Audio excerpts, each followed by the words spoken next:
Jam Tineni, a union for Dr. Mark Asibe Yabua, New Job in Mashibijani. Na akwako pie mu se wobra won de omen to anka se ense tumi ka ehun sam ekoto Mashibijemu no wo chese sika na kehwe kwanse ense betumi aka no yentumi enro ho esote ohamu nchemu enkron ene echipomienu. The Speaker, the committee further observed that out of a total amount of 1.35 billion received by Esla PLC, an amount of 1.1 billion was used to pay 2 coupons held by Esla bondholders in May and November 2018.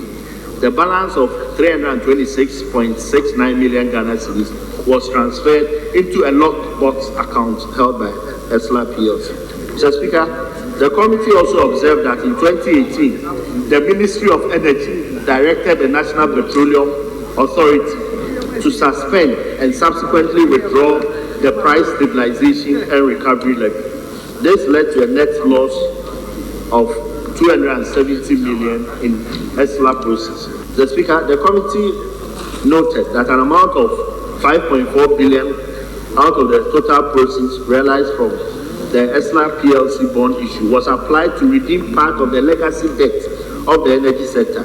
Notwithstanding the payment, substantial portions of the debt remain on the books of state-owned enterprises in the energy sector. Additionally, energy sector SEOs continue to accumulate new debts.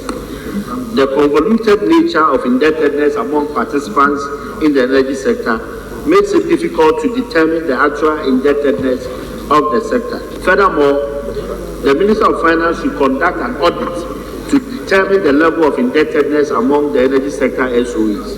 The committee also urges the Minister of Finance to consider issuing a new bond to finance the remaining legacy debts in the energy sector. I'm happy with the new method that we've adopted, where anytime we pass an act establishing a levy, we make it mandatory for the minister to come back to this house and report on the outcomes so that the people's representative can manage and determine what goes on. If you take road fund, in 2016, a total amount of 1 billion was released to road fund.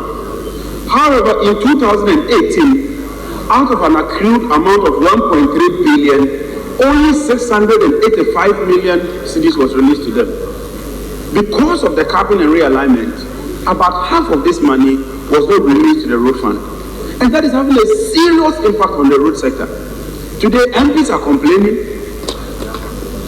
people are complaining, roads are not being constructed, and yet the actual purpose for establishing this fund is not being adhered to because government, through its policy, wants to use the money for other purposes. I think that it is time for us to begin to look at this and ensure that the road fund and the Ministry of Roads in general receives at least a larger portion of this money so that they can use them for critical infrastructure.